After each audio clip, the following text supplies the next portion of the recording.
ঢাকা ৮ আসনের সম্ভাব্য স্বতন্ত্র প্রার্থী ওসমান হাদিকে গুলিবিদ্ধের ঘটনা বিচ্ছিন্ন বলে দাবি করেছেন প্রধান নির্বাচন কমিশনার এএমএম নাসিরউদ্দিন। তিনি বলেন, বাংলাদেশে এ ধরনের ঘটনা নতুন কিছু নয়। বর্তমানে আইনশৃঙ্খলা পরিস্থিতি উন্নত হয়েছে। সকালে রাজধানীর গুলশানে ইউথ ভোটার কর্মসূচি উদ্বোধনে এসব মন্তব্য করেন তিনি। এ সময় নির্বাচন ঘিরে কোনো ধরনের শঙ্কা নেই বলে মন্তব্য করে সিইসি বলেন, সবাইকে সঙ্গে নিয়ে সময় মতো নির্বাচন হবে। আরও জানাচ্ছেন নাজমুল হুদা। ত্রয়োদশ জাতীয় সংসদ নির্বাচনে তরুণদের অংশগ্রহণ ও সচেতনতা বাড়াতে ইউথ ভোটার অনুষ্ঠান উদ্বোধন করেন প্রধান নির্বাচন কমিশনার এএমএম নাসিরউদ্দিন। অনুষ্ঠানে আগামী নির্বাচনের আদলে ডামি ভোট কেন্দ্র নির্মাণ করে ভোটিং কার্যক্রমে অংশ নেন তরুণ ভোটাররা। এ সময় নির্বাচনে নিরাপদ পরিবেশের দাবি করেন তারা। আমরা চাই যে একটা উৎসব মুখর অবস্থায় আমাদের জাতীয় নির্বাচনটা হোক। যদি এভাবে আমাদেরকে নিরাপত্তা দেওয়া হয় তাহলে আমরা ভোট দিতে পারবো বা অংশগ্রহণ করতে পারবো। প্রতিটা মানুষের ভোটিং গুরুত্বপূর্ণ, এমন না যে খালি শুধু একটা স্পেসিফিক প্রজন্মের ভোটকে বেশি গুরুত্ব দিতে হবে অন্য একটা প্রজন্মের থেকে।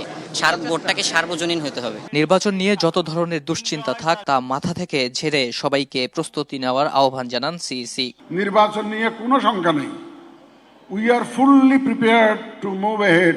ইলেকশন হবে ইনশাল্লাহ, সবাইকে সাথে নিয়েই হবে, সবার সহযোগিতা নিয়েই হবে। এ ব্যাপারে কোনো শঙ্কা নেই। আইনশৃঙ্খলা অবনতি হলো কোথায়? একটু মাঝে মধ্যে দুই একটা খুন খারাপি হয়, যে হাদির একটা ঘটনা হয়েছে, আমরা এগুলো বিচ্ছিন্ন ঘটনা বলে মনে করি। আগামী নির্বাচনে তরুণদের পাশে চেয়ে সিইসি বলেন, তারুণ্যের শক্তি ছাড়া দেশ গঠন সম্ভব নয়। আমরা আশা করি তরুণ ভোটারদেরকে সাথে পাবো। তোমরা নিজেরা তো ভোট দিবাই এবং অন্যদেরকে ভোট দানে তোমরা উৎসাহিত করবা। তরুণরা সাহসের প্রতীক।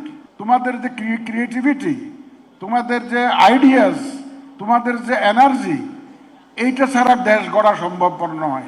বাংলাদেশ গণতন্ত্রের ট্র্যাকে যাত্রা শুরু করেছে উল্লেখ করে ঢাকায় নিযুক্ত ইউরোপীয় ইউনিয়নের রাষ্ট্রদূত মাইকেল মিলার বলেন, সবাই একটি অবাধ, সুষ্ঠু ও নিরপেক্ষ নির্বাচন দেখতে চায়। Bangladesh is bucking the trend of global backsliding on democracy. Nazmul Huda, RTV, Dhaka.